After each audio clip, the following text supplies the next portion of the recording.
सदियों से दुनिया के नक्शे में फेरबदल होता रहा है, लेकिन दूसरे विश्व युद्ध के खात्मे के बाद इसमें एक और बदलाव देखने को मिला। इसने एक ऐसे संघर्ष को जन्म दिया जिसके खत्म होने का दुनिया सालों से इंतजार कर रही है। दरअसल 14 मई 1948 को पश्चिम एशिया में फिलिस्तीन से अलग होकर इजराइल के रूप में एक नया देश बना था। इसे फिलिस्तीनियों ने अपने देश पर कब्जा माना था और तब से इजराइल और फिलिस्तीनियों के बीच संघर्ष की एक स्थायी श्रृंखला का जन्म हुआ और जो अभी तक जारी है। हालांकि इस संघर्ष को रोकने के लिए अब तक कई प्रयास किए जा चुके हैं, लेकिन वो अपने अंजाम तक नहीं पहुंच सके हैं और इसमें अमेरिका से लेकर संयुक्त राष्ट्र संघ तक की कोशिशें शामिल हैं। हालांकि अब इस मामले में चीन बिचौलिया बनने के लिए अपनी दावेदारी ठोक रहा है और उसने पिछले कुछ सालों से इस बात को कई बार दोहराया है। ईरान और सऊदी अरब में दोस्ती कराने के बाद चीन फिर से सदी के सबसे बड़े मुद्दे पर समझौता कराने की इच्छा जता रहा है। दरअसल बीते दिसंबर महीने में चीनी राष्ट्रपति शी जिनपिंग अपने सऊदी अरब दौरे के दौरान फिलिस्तीनी राष्ट्रपति महमूद अब्बास से मिले थे। जिनपिंग ने फिलिस्तीन मुद्दे के जल्द न्यायसंगत और टिकाऊ समाधान का संकल्प लिया था।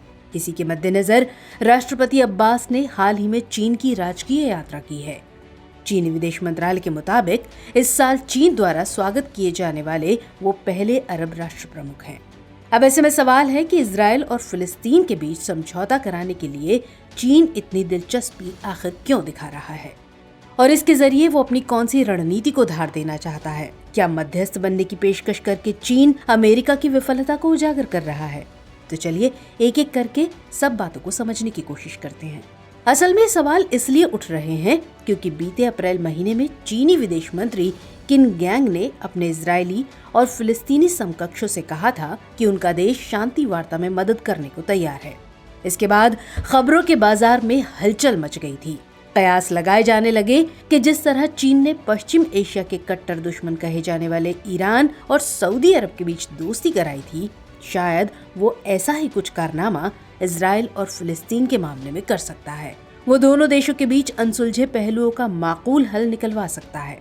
हालांकि जानकार मान रहे हैं कि चीन ऐसी पेशकश के माध्यम से पश्चिम एशिया में अमेरिका की विफलता को उजागर करना चाहता है और इस तरह के कवायद से वो दुनिया के सामने खुद को एक वैश्विक नेता के रूप में पेश करना चाहता है।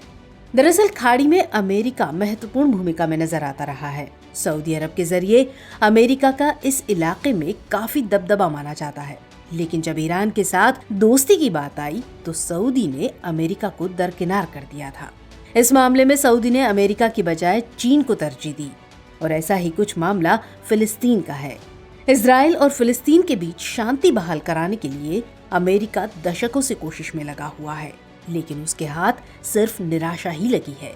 इस मामले में संयुक्त राष्ट्र के प्रस्ताव भी बेअसर रहे हैं, तो वहीं यूरोप द्वारा थोपे गए 2 स्टेट सॉल्यूशन का भी कुछ अता पता नहीं है। अब ऐसे में अगर चीन बार बार मध्यस्थता की पेशकश कर रहा है तो इसे पश्चिम एशिया में उसके रणनीतिक विस्तार के रूप में देखा जा रहा है।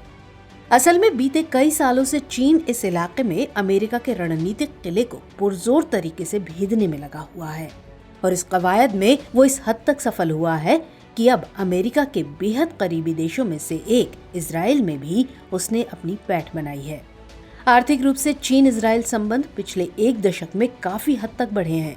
साल 2011 में 9.8 बिलियन डॉलर से लगभग दोगुना होकर साल 2021 में 18.2 बिलियन डॉलर हो गया, जबकि इसी 10 साल की अवधि में इजराइल में चीनी निवेश करीब 10.6 बिलियन डॉलर था। तो इस तरह देखा जाए तो अमेरिका की तरह इजराइल के साथ चीन के संबंध फिलिस्तीनियों के साथ संबंधों से अधिक महत्वपूर्ण हैं। लेकिन चीन की आकांक्षाएं इससे कहीं ज्यादा नजर आ रही हैं, क्योंकि अगर फिलिस्तीन और इजराइल के बीच शांति स्थापित हो जाती है या दोनों किसी नतीजे पर पहुंचकर समझौता कर लेते हैं तो इससे चीन के लिए संभावनाओं के ज्यादा द्वार खुल जाएंगे और इसके तहत वो अपने खास प्रोजेक्ट बेल्ट एंड रोड को फिलिस्तीन के साथ मिलकर आगे बढ़ा सकता है।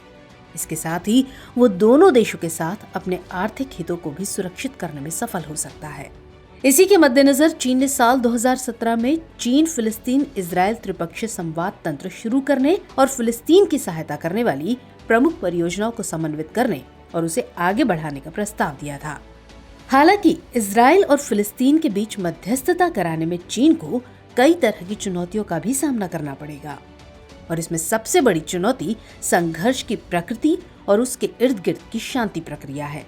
लेकिन चीन की मध्यस्थता में हुए ईरान सऊदी समझौते के बाद की घटनाक्रम इजराइल फिलिस्तीन संघर्ष के मामले में कुछ सकारात्मक परिणामों की ओर इशारा कर रहे हैं। बावजूद इसके ये संभावनाएं कितनी हकीकत में तब्दील होंगी, ये तो आने वाला समय ही बताएगा। तो चलिए चर्चा को विराम देते हुए नोट करते हैं आज का सवाल। इजराइल फिलिस्तीन संघर्ष में चीन द्वारा मध्यस्थता कराने के प्रयासों के पीछे क्या कारण है? विवेचना कीजिए।